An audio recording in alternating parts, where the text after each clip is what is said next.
성도 여러분, 지금 우리는 세 번째 엘리야가 나타날 때 우리가 살고 있다는 것입니다.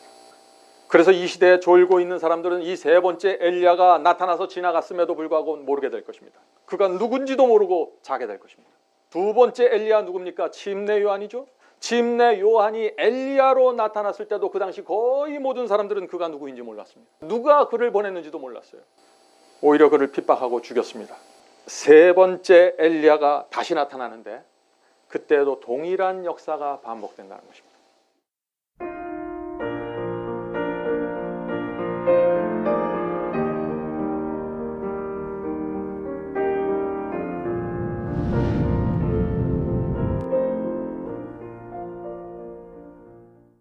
오늘 제가 나눌 말씀은 제가 늘 자주 명상하려고 애쓰는 주제입니다.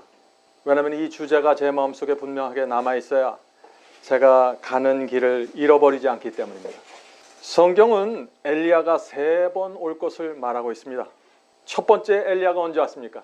구약시대 갈멜산에 나타났었죠. 불마차를 타고 그는 하늘로 올라갔습니다. 그런데 두 번째 엘리야는 누구일까요? 그는 2000년 전에 이미 왔다 갔습니다. 그가 누구입니까? 성경은 침례 요한이라고 말하고 있는 것입니다. 누가복음 1장에 그 말씀이 있죠. 누가복음 1장 17절입니다. 저가 또 엘리야의 심령과 능력으로, 자 여기서 저가는 침례 요한입니다. 침례 요한은 엘리야의 심령과 능력으로 주 앞에 앞서가서, 침례 요한은 엘리야의 심령과 능력을 받았던 종입니다. 그래서 이 침례 요한이 두 번째 엘리야인 것입니다. 성도 여러분, 중요한 것은요, 그리스도께서 이 땅에 오실 때마다 엘리야가 나타난다는 것입니다. 초림 때는 침례 요한이 엘리야로 왔습니다. 그럼 재림 때도 누군가 이 엘리야가 돼서 나타날 것을 우리가 알아야겠죠. 자, 그런데 왜 그리스도께서 이 땅에 오실 때마다 하나님께서 엘리야의 심령과 정신을 가진 사람들을 보내주실까요? 왜냐하면 하나님의 아들이 그리스도께서 지구에 오실 때마다 이 교회가, 하나님의 백성들이 극렬하게 공격을 받고 시험을 받기 때문입니다. 그래서 예수께서 이 땅에 오실 때마다 교회가 깊이 타락하게 되고 복음이 크게 무너지는 일이 생기게 되는 것입니다. 사탄은 수많은 거짓 선지자들을 일으켜서 교회를 미혹하고 공격하는 것입니다. 그래서 그때마다 교회가 거짓 선지자들과 이상한 복음에 의해서 점령되고 마는 것이죠. 그래서 그 시대에 사는 사람들은 미혹을 받아서 깊은 암흑 속으로 들어가는 것입니다. 이런 일들이 초림 때 있었고 재림 때 또 반복하게 되는 것입니다. 그래서 하나님께서 당신의 아들을 이 땅에 보내실 때마다 엘리야의 심령과 정신을 가진 사람들을 보내서 백성들을 인도한다 하는 것입니다. 이 진리가, 오늘 나누는 이 진리가 저와 여러분의 마음속에 새겨지면은요, 우리의 눈이 열려버립니다. 기독교회 속에 오늘날 이루어지고 있는 이 하나님과 사탄의 전쟁이 바로 눈앞으로 오게 되는 것입니다. 그러면은 우리가 어떻게 살아가야 하는지가 결정되는 것이죠. 놀라운 사실은요, 성경은 마지막 시대 세 번째 엘리야가 나타난다고 말하고 있는 것입니다. 자, 그 말씀이 어디 있나요? 말라기서에 있습니다. 말라기서 4장 5절입니다. 보라, 여호와의 크고 두려운 날이 이르기 전에 내가 선지 엘리야를 너에게 보내리니. 분명하죠? 성도 여러분, 이 말씀이 우리 마음에 와닿고 실감이 되어야 합니다. 여호와의 크고 두려운 날에 엘리야, 선지 엘리야를 우리에게 보내주겠다 했는데 이 크고 두려운 날이 어느 날인가요? 그리스도께서 심판자로 재림하는 그 날입니다. 그래서 예수께서 재림하시기 직전에 하나님께서 이 땅에 세 번째 엘리야를 보내실 것을 우리가 알게 되는 것입니다. 자, 그런데 마지막 시대에 나타나는 이 세 번째 엘리야는 한 사람이 아닙니다. 엘리야의 심령과 정신을 가진 많은 주의 종들이 나타나서 백성들을 깨우고 하나님의 말씀으로 인도하고 예수께서 오시는 그 두 번째 재림의 길을 준비하게 된다 하는 것입니다. 그러므로 저와 여러분도 엘리야의 정신과 심령으로 이 시대에 살아야 하는 것입니다. 그냥 단순히 이웃을 사랑하는 데서 그치지 않고, 그냥 단순히 내가 마음을 열고 누구를 도와주는 일에 그치지 않고 엘리야의 정신과 심령이 그 중심에 있어야 된다는 것입니다. 성도 여러분, 지금 우리는 세 번째 엘리야가 나타날 때 우리가 살고 있다는 것입니다. 그래서 이 시대에 졸고 있는 사람들은 이 세 번째 엘리야가 나타나서 지나갔음에도 불구하고 모르게 될 것입니다. 그가 누군지도 모르고 자게 될 것입니다. 두 번째 엘리야 누굽니까? 침례 요한이죠. 침례 요한이 엘리야로 나타났을 때도 그 당시 거의 모든 사람들은 그가 누구인지 몰랐습니다. 누가 그를 보냈는지도 몰랐어요. 오히려 그를 핍박하고 죽였습니다. 6달밖에 일하지 못하고 죽을 수밖에 없었던 것입니다. 세 번째 엘리야가 다시 나타나는데 그때도 동일한 역사가 반복된다는 것입니다.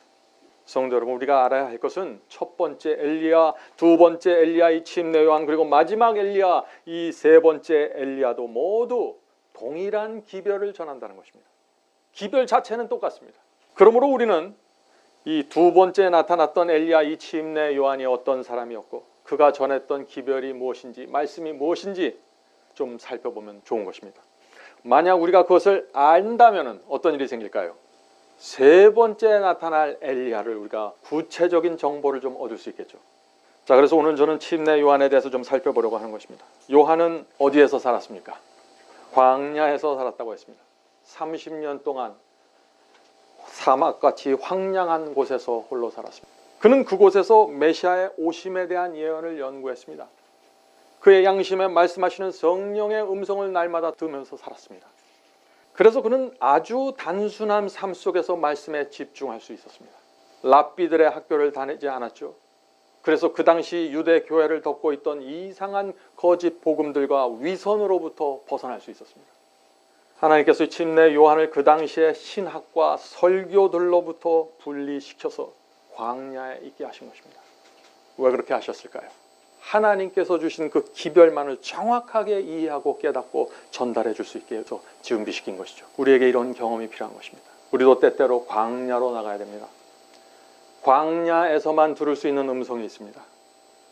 우리가 조용한 시간에, 우리가 비록 아파트의 좁은 방에 살지라도 그곳이 우리의 광야가 되어야 됩니다. 그곳에서 주 앞에 나가 주께서 내게 말씀하시는 것을 들어보아야 합니다. 오늘 하나님의 말씀이 요한에게 임했습니다. 누가복음 3장 2절부터 5절입니다. 안나스와 가야바가 대제사장으로 있을 때 하나님의 말씀이 빈들에서, 광야를 말하는 거죠, 빈들에서 사가랴의 아들 요한에게, 침례 요한에게 임한지라. 하나님의 말씀이 누구에게 임했다고 했습니까? 대제사장 안나스와 가야바에게 임했나요? 아니죠. 말씀은 유대교의 최고 지도자들을 그냥 지나가 버렸습니다. 광야에서 살던 이름 없는 요한에게 말씀이 임했습니다. 여기서부터 문제가 시작된 것입니다. 그 당시 유대교회 대제사장에게 하나님의 말씀이 있었으면 어떻게 될까요? 개혁은 아주 쉽게 진행됐을 것입니다. 그렇게 되면 그리스도의 초림을 준비하는, 그리스도가 오시는 그 길이 아무런 방해 없이 효과적으로 준비됐을 것입니다. 그런데 하나님께서 그렇게 하지 않으셨다는 것입니다. 이름도 없고 타이틀도 없는 요한에게 임했습니다. 왜 그랬을까요? 하나님의 눈에는 요한이 당신의 말씀과 성령을 담을 수 있는 그릇이었던 것입니다. 3절 계속해서 보겠습니다. 3절입니다. 요한이 요단강 부근 각처에 와서 죄 사함을 얻게 하는 회개의 침례를 전파하니. 침례 요한의 기별은 무엇입니까? 죄 사함을 받게 하는 기별이었다고 했습니다. 오늘날 교회 안에 두 경험이 있습니다. 한쪽에서는 말씀을 통해서 죄 사함의 경험으로 들어갑니다. 십자가 앞에 나가 진정으로 죄를 용서받는 경험 말이죠. 그런데 다른 한쪽에는 말씀을 계속 들으면서 죄 사함의 경험, 그것이 무엇인지 모른 채 살아가게 된다는 것입니다. 이 침례 요한이 기별을 전했던 그 당시에도 그런 일이 있었던 것입니다. 자, 죄 사함의 경험을 받고 한쪽에서는 받지 못하는 것입니다. 이 둘의 차이가 무엇일까요? 말씀이 내 속에 들어오는데 성령께서 그 말씀을 통해서 나를 자르고 찌르고 쪼개는 경험이 없는 것입니다. 그래서 말씀은 듣는데 나는 그대로 있는 것입니다. 열매가 맺히지 않는 것이죠. 계속해서 말씀을 읽겠습니다. 선지자 이사야의 책에 쓴 바 광야에 외치는 자의 소리가 있어 가로되 너희는 주의 길을 예배하라, 그의 첩경을 평탄케 하라.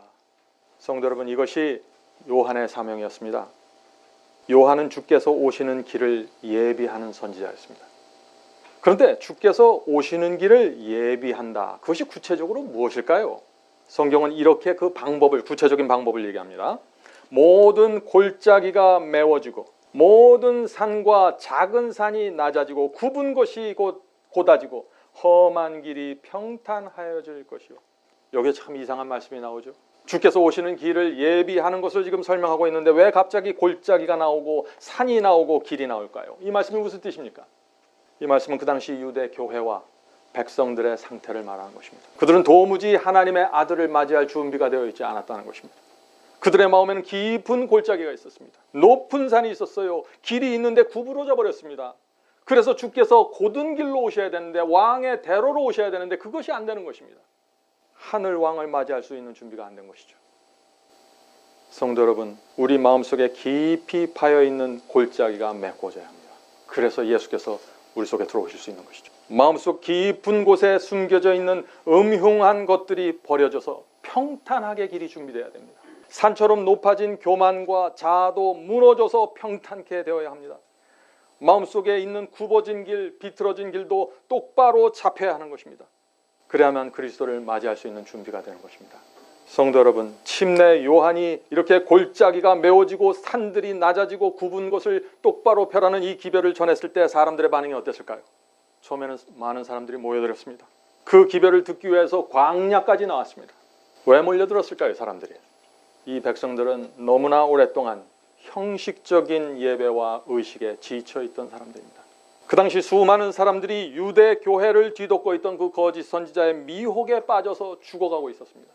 자신들이 어디로 가는지도 모른 채 그냥 살아가고 있었던 것입니다. 그래서 백성들은 살고자 하는 마음으로 광야에 나왔던 것입니다. 그런데 시간이 좀 지나면서 제사장과 바리새인들이 들고 일어서기 시작했습니다. 침례 요한을 반대하기 시작한 것이죠. 왜 주의 백성을 살리는데 말씀이 나가고 있는데 왜 반대했을까요? 백성들이 침례 요한의 말을 받아들이고 그를 주목하기 시작하면 그 당시 유대교에 큰 문제가 생기는 것이죠. 사람들은 침례 요한을요, 광야에서 외치는 소리라고 불렀습니다. 왜 침례 요한의 닉네임이 광야에서 외치는 소리가 되었을까요? 왜 요한은 광야에서 외쳤을까요? 예루살렘 성에 들어가서 그 유대교회 본부 앞에 서서 설교하면 더 많은 사람들이 들었을 텐데 왜 광야입니까? 유대교회가 요한에게 말씀을 전할 수 있는 자리를 내주지 않았던 것입니다. 성도 여러분, 마지막 시대도 이런 역사가 반복되는 것입니다. 누구든지 일어서서 침례 요한이 외쳤던 그 급여였으면 광야에서 외치게 되는 것입니다. 제가 다시 말씀드리지만 구약 시대의 그 첫 번째 엘리야, 두 번째 엘리야, 침례 요한, 세 번째 이 우리 앞에 나타날 이 세 번째 엘리야는 모두 동일한 기별을 전하는 것입니다. 각각이 다른 것이 아닙니다. 그래서 우리가 지금 침례 요한이 무엇을 전했는가를 보는 것입니다. 이것을 알면은 셋째 엘리야의 정체가 나타나니까요. 자, 누가복음 3장 8절부터 9절입니다. 침례 요한의 기별입니다. 그러므로 회개에 합당한 열매를 맺고, 이것이 침례 요한의 기별이에요. 침례 요한은 죄짓고 회개하고 죄짓고 회개하고의 기별이 아닙니다. 침례 요한은 회개에 합당한 열매를 맺으라고 설교했습니다. 회개를 했으면 그 경험이 열매까지 이어져야 한다는 것입니다. 회개했으면 우리의 마음과 생애가 변화가 돼야 된다는 것입니다. 성도 여러분, 이것이 오늘날 기독교에서 가장 중요한 필요한 기별이 아닌가요? 계속해서 읽어보겠습니다. 누가복음 3장이죠. 속으로 아브라함이 우리 조상이라고 말하지 말라. 내가 너희에게 이르노니 하나님이 능히 이 돌들로도 아브라함의 자손이 되게 하시리라 하시니, 이미 도끼가 나무 뿌리에 놓였으니 좋은 열매 맺지 아니하는 나무마다 찍혀 불에 던지우리라. 이 말씀은 유명한 말씀이죠. 이 말씀이 무슨 뜻인가요? 회개의 열매가 없으면 찍혀서 지옥불에 던져지게 될 것이라는 말씀 아닌가요? 성도 여러분, 이것이 침례 요한의 기별이고 마지막 세 번째 엘리야가 전할 기별입니다. 오늘 수많은 사람들이 어떻게 말하나요?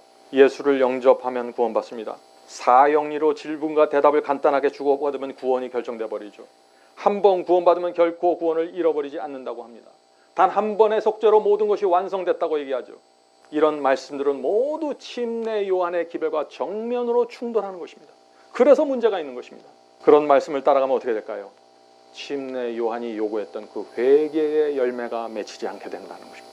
이 침례 요한이 회개의 열매를 맺으라고 사람들에게 촉구하자 사람들은 엄숙한 마음을 갖고 지금 질문을 하는 것입니다. 침례 요한이요, 그러면 우리가 무엇을 해야 됩니까? 라고 물어봤습니다. 자, 요한이 어떻게 대답했을까요? 요한의 대답은 이것입니다. 누가복음 3장 11절부터 14절입니다. 대답하여 가로되 옷 두 벌 있는 자는 옷 없는 자에게 나눠줄 것이요 먹을 것이 있는 자도 그렇게 할 것이니라. 세리들도 침례를 받고자 하여 와서 가로되 선생이여 우리는 무엇을 하리까 하매, 가로되 정한 새 외에 늑증치 말라. 군병들도 물어가로되 우리는 무엇을 하리까 하매 가로되 사람에게 강포하지 말고 무소하지 말고 받는 임금을 족한 줄로 알라 하시느라.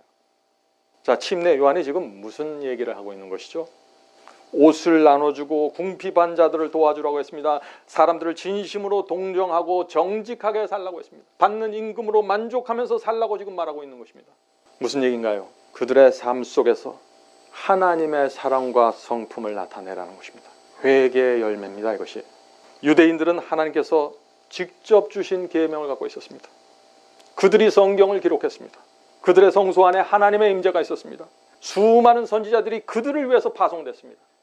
그런데 그들 속에 하나님의 자비와 사랑이 없었다는 것입니다.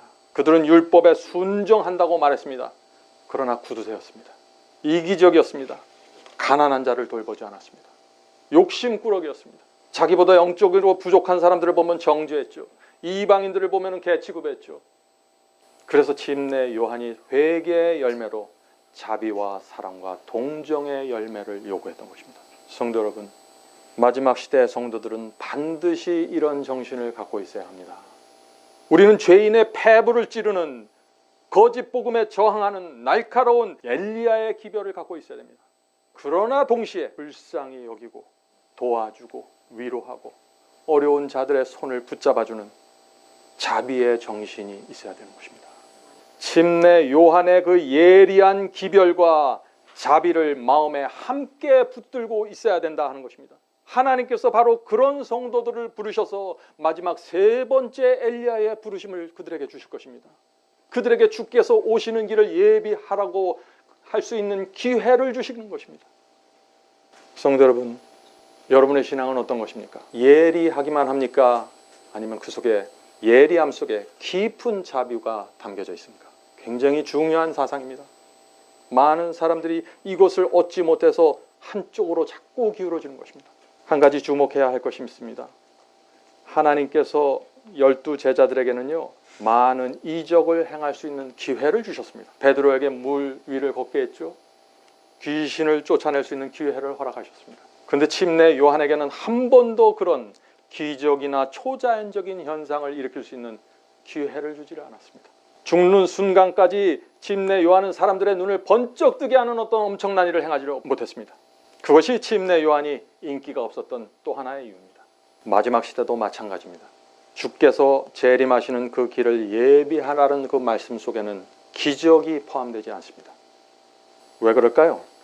회개의 열매를 맺는데 그런 것들이 필요한 것이 아니기 때문이죠.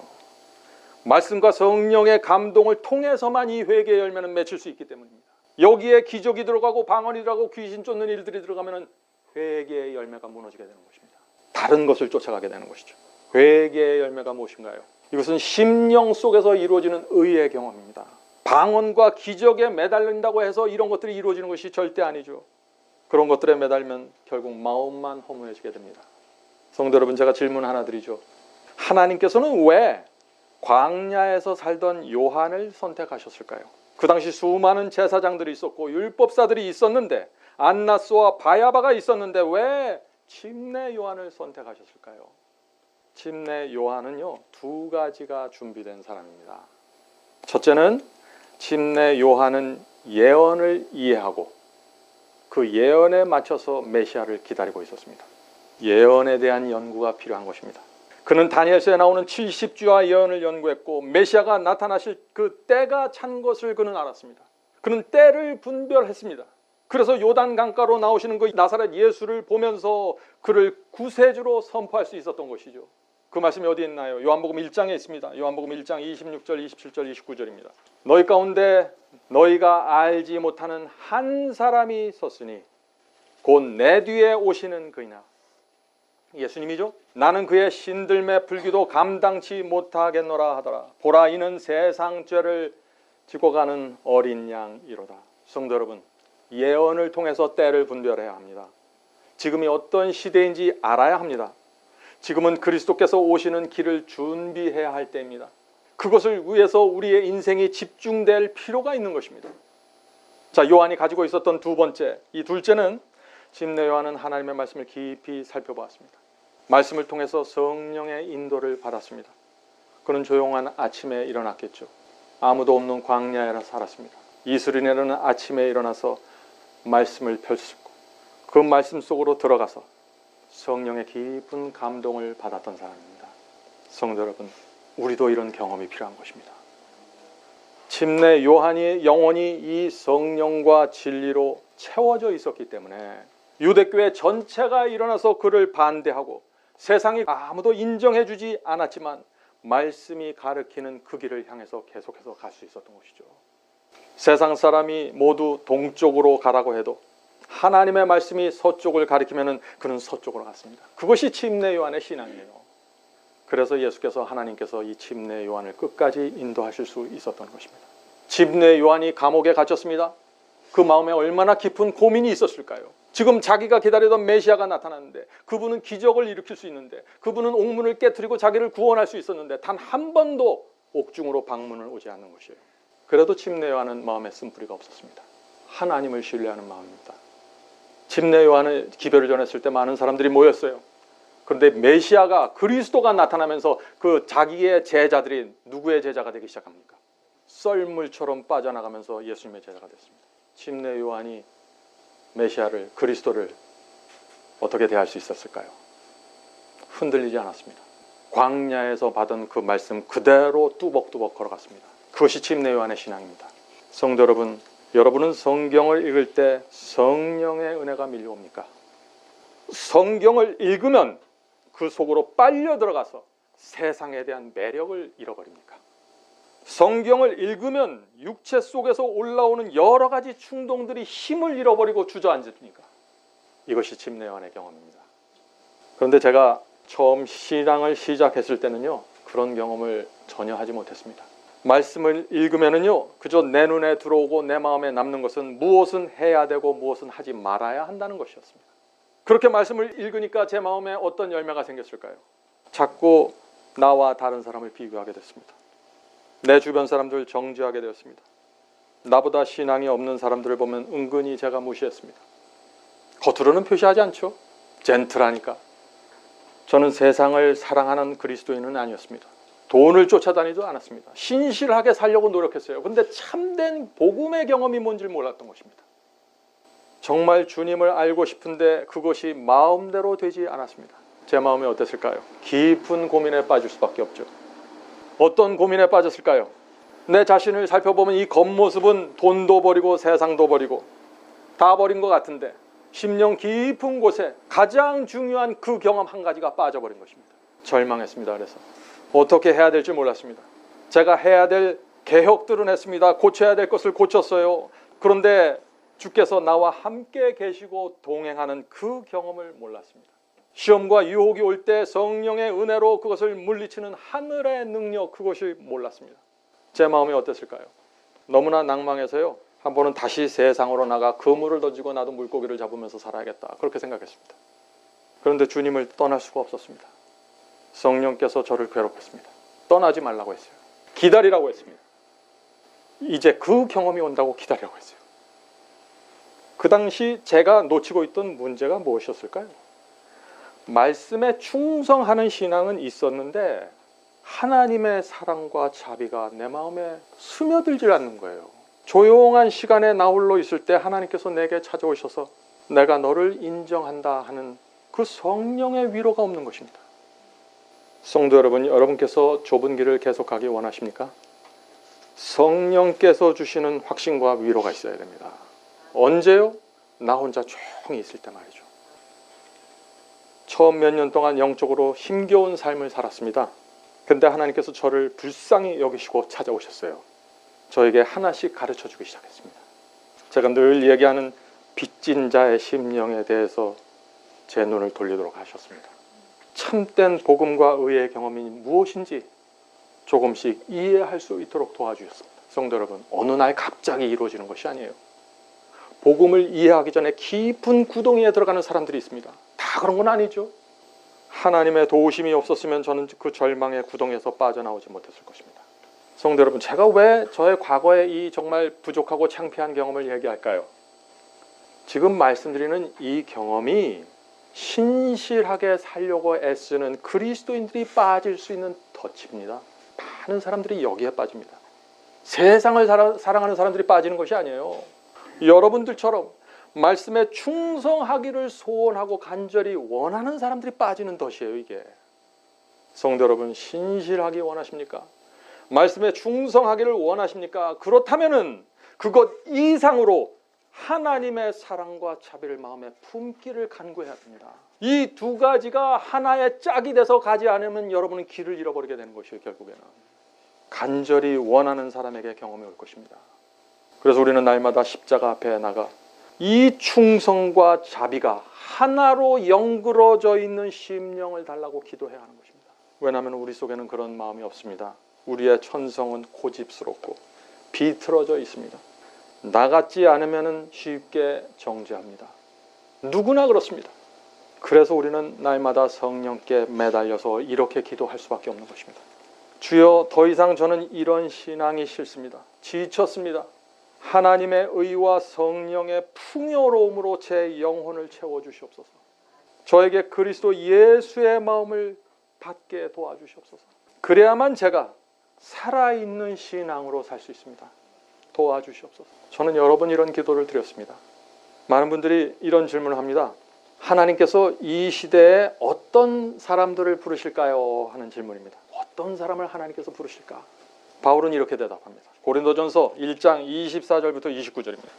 오직 부르심을 입은 자들에게는, 자, 부르심에 대해서 얘기하고 있죠. 오직 부르심을 입은 자들에게는 유대이나 헬라이나 그리스도는 하나님의 능력이요 하나님의 지혜니라. 그리스도를 믿기만 하면 되는 것이 아닙니다. 그리스도를 하나님의 능력으로 받고 하나님의 지혜로 받는 사람들이 부르심을 받는 것입니다. 계속해서 읽어보죠. 하나님의 미련한 것이 사람보다 지혜가 있고 하나님의 약한 것이 사람보다 강하니라. 형제들아, 너희를 부르심을 보라. 육체를 따라 지혜 있는 자가 많지 아니하며 능한 자가 많지 아니하며 문벌 좋은 자가 많지 않도다. 이 말씀이 무슨 뜻입니까? 지금 바울과 제자들을 전하는 이 복음을 듣고 많은 사람들이 몰려들었습니다. 그런데 이 바울이 그들을 가만히 살펴보니까 어떤 사람들이에요? 세상에서 능력 있는 사람들이 아니었습니다.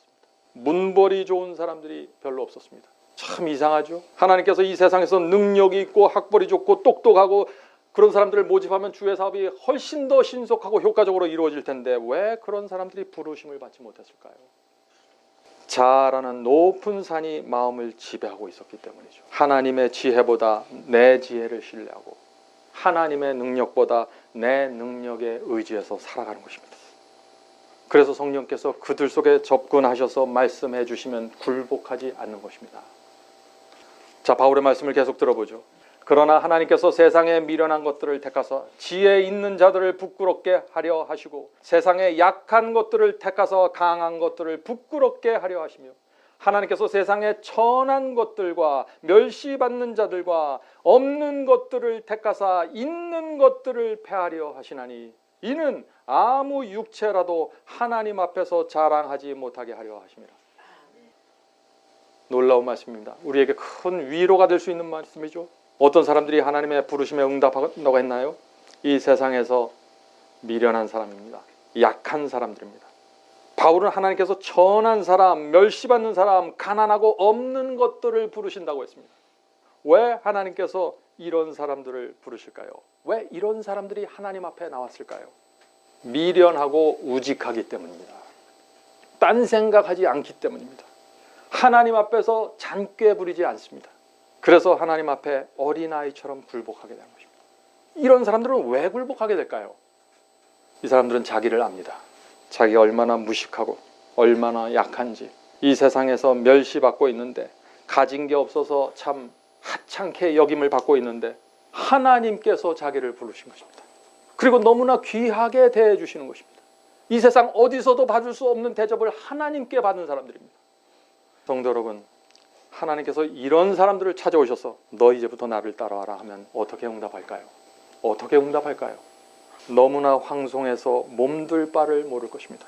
주여, 이 미천한 이 사람이라도, 이 하찮은 몸뚱이라도 주께서 원하시면 제가 다 드리겠습니다. 주님을 위해서 밤늦게까지 일하고 피곤하고 지쳐도 찬송 부르며 감사하며 살겠습니다. 주께서 저에게 먹을 것과 입을 것을 주신다면 전 그것으로 만족하고 딴 데 안 보겠습니다. 이런 정신이 나타나는 것입니다. 그래서 그런 사람들의 마음에는 하나님과 사람에 대한 불평이 없는 것이죠. 불평할 거리가 없는 것이 아니에요. 항상 내 환경 속에서 나를 자극하는 것입니다. 성도 여러분, 마지막 때 하나님께서 이런 자들을 부르셔서 복음을 마치는 것입니다. 성도 여러분, 오늘 제가 말씀을 시작하면서 저는 이 말씀을 명상하려고 애쓴다고 했죠. 왜 그럴까요? 저도 이 말씀에 저를 비추면 많이 부족하다는 사실을 제가 느끼기 때문입니다. 여러분 기억하세요. 제가 여러 번 말씀드렸습니다. 마지막 시대에 반드시 제2의 오순절 성령이 내립니다. 엄청난 성령의 역사가 일어날 것입니다. 제가 어떻게 그것을 확신할까요? 그 오순절에 있었던 성령의 역사가 다시 한번 있지 않으면 이 세상 복음은 전파될 수 없습니다. 어떻게 복음이 땅끝까지 전파돼요? 지금 교회의 형편을 보세요. 도무지 불가능한 것입니다. 초대교회에서도 마찬가지였어요. 제자들은 무식했습니다. 오늘 바울의 말씀을 읽은 것처럼 미천한 자들, 약한 자들, 세상에서 인정받지 못하는 사람들만 모였습니다. 어떻게 그들이 복음을 전해요? 그래서 오순절에 성령의 역사가 있었던 것입니다. 그것이 아니면 안 되니까. 마지막 때도 마찬가지입니다. 죽은 자를 살리고 안진뱅이를 일으키는 역사가 필요한 것입니다. 2000년 전에 제자들이 했던 그 이적이 그대로 일어나게 될 것입니다. 그런데 문제는 누가 그 마지막 성령의 역사에 참여하게 될까요? 누가 마지막 그 다락방에 들어가 앉아 있을까요? 이것은 정말 중요한 질문이죠. 엘리야의 기별을 이해하고 그것을 붙잡고 경험하는 자들입니다. 침례 요한, 두 번째 엘리야로 왔던 침례 요한의 기별을 붙잡고 경험하는 자들입니다. 그들 대부분은 미천한 자들이 될 것입니다. 평범한 자들이 될 것입니다. 교회나 세상에서 인정받지 못하는 사람들이 많이 모여오게 될 것입니다. 그리스도의 초림 때 부름받았던 제자들을 보세요. 누굽니까? 농사 짓던 자들이죠. 물고기 잡던 자들, 세금 걷던 자, 평범한 사람들이 부르심을 받았습니다. 하나님께서는 하늘의 별처럼 빛나는 사람들을 지나서 미련한 자들을 선택한다고 하시는 것입니다. 저와 여러분은 그래서 이 땅에서 정말 내 자신을 낮추면서 살지 않으면요, 하나님의 부르심을 받지 못하게 됩니다. 성도 여러분, 여러분은 여기까지 어떻게 오시게 되었나요? 여러분의 일생을 한번 돌아보세요. 우리가 무슨 가치 있는 사람이라고 하나님께서 우리를 여기까지 데려오셨을까요? 우리 모두는 하나님을 대적했던 사람들입니다. 성령을 밀어냈던 사람들입니다. 수많은 죄를 범했습니다. 하나님을 버리고 사탄과 놀던 적도 있었습니다. 사탄의 미혹에 빠져서 긴 세월을 이리저리 헤매면서 방황했습니다. 그런데 하나님께서는 우리를 잊지 않으셨습니다. 자비로운 주님께서 우리를 끝까지 포기하지 않고 끝까지 쫓아왔기 때문에 여기 온 것입니다. 성도 여러분, 주님께서는 우리에게 마지막 시대의 진리를 주셨습니다. 우리 손에 그것을 쥐어주면서 지금 이렇게 호소하시는 것입니다. 내가 이 세상에 다시 와서 죽은 의인들을 부활시키고 성도들을 하늘로 데려가야 하는데 나의 길을 내가 예비해다오. 그 일을 네가 해줄 수 있겠니? 네가 원한다면 온 하늘이 너를 인도하고 보호하고 도와줄 것이다. 우리가 어떻게 응답해야 될까요? 성도 여러분, 주님의 은혜를 외면하지 맙시다. 마지막 시대 하나님께서 부르신 자들은 그분께서 이 길로 가라고 하시면 그 좁은 길을 수십 년 동안 한결같은 마음으로 뚜벅뚜벅 걸어가게 될 것입니다. 밖에서부터 유혹이 오고 속에서부터 악한 충동이 올라올지라도 그때마다 자아를 십자가에 못 박고 감사와 충성이 흔들리지 않는 그 생애, 저는 그런 생애를 원합니다. 가족들이 나를 핍박할 수 있죠. 내 주변 사람들이 내 신앙을 인정해 주지 않을 수도 있습니다. 그렇지만 흔들리지 마세요. 하나님의 말씀을 붙잡고 그 길을 가십시오. 그것이 하나님께 부름을 받는 비결입니다. 성도 여러분, 하나님의 부르심을 정말 받기 원하면은요, 우리가 말씀을 살피는, 말씀을 대하는 정신과 태도가 달라져야 합니다.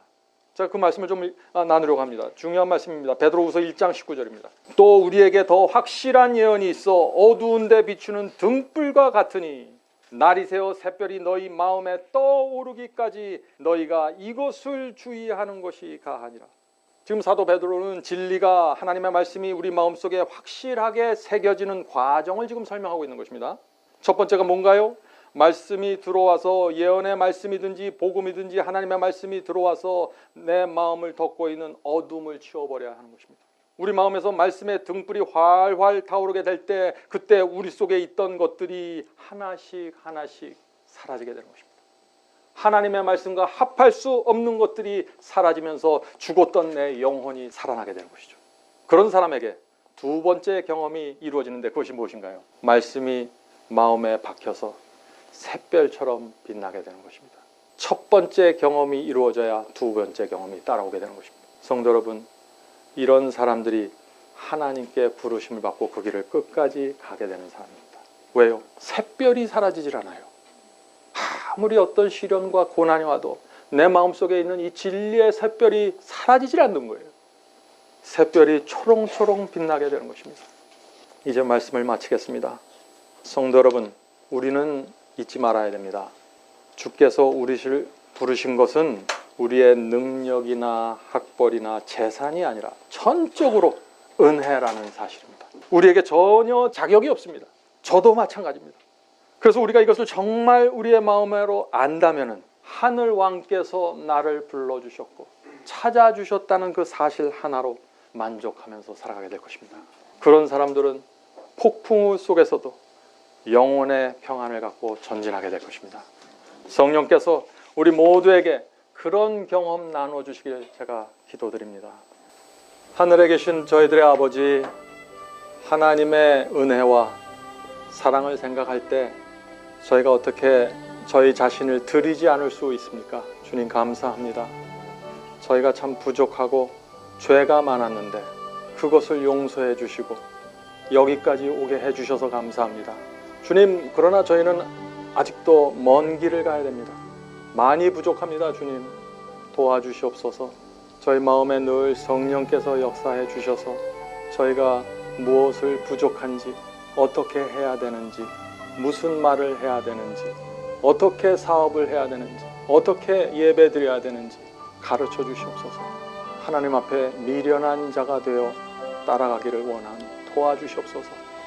자아가 산처럼 무너질 수 있도록 도와주시옵소서. 깊은 골짜기가 메꾸어져서 평탄케 도와주시옵소서.